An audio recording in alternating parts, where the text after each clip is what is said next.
That is right, Bion. Tomorrow, President Donald Trump and Joe Biden will go podium to podium in Cleveland, Ohio to debate the key issues in our country over the last 4 years. 23 ABC political contributor Alan Bowler breaks down what he says are those 6 key issues and an unexpected way the debate can influence voters. It seems that unless you're a swing state like Pennsylvania or Florida, Bakersfield College political science professor Alan Bowler says the presidential debate may not sway most voters, especially in predominantly red Bakersfield. So I'm just being honest with you. There will be some people who will change their mind, but the truth is that most people have already made their mind up. We're already voting in many states. But hold on a second, Kern County.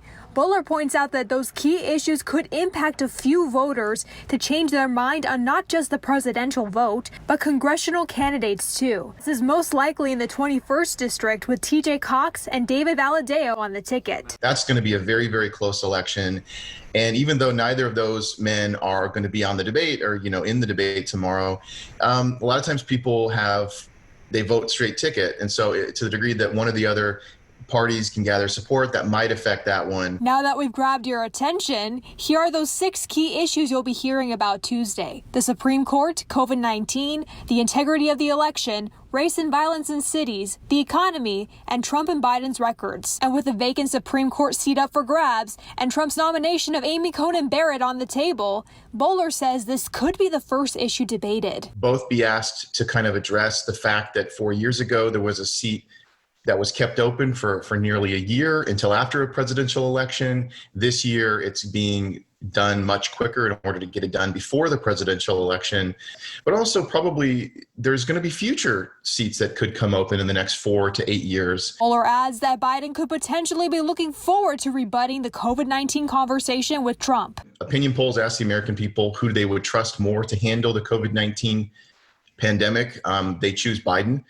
And so I think Biden is going to try to use that as a way to kind of make himself appear or sound more credible, more competent, that he's going to lay out a plan for dealing with the epidemic over the next year. And another epidemic up for discussion, racial tensions in the U.S. Bowler anticipates Trump to appeal to those seeking, quote, law and order, while Biden may sympathize with, quote, those suffering. To the degree that either of them are able to do that, I think they'll be successful. And of course, the integrity of the election will be a topic of discussion, which Bowler points out that Trump has brought up repeatedly on the campaign trail.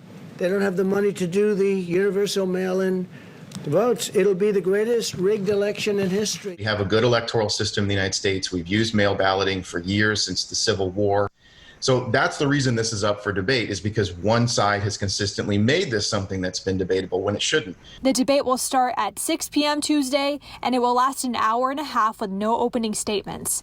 Our current POTUS will speak first. Now, the next 2 presidential debates will be taking place on October 15th and October 22nd. And as you know, 23 ABC is your voice, your vote. So we will continue to keep you updated on all those presidential debates. But for now, I'm Kristin Vartan for 23 ABC, live in downtown Bakersfield, connecting you.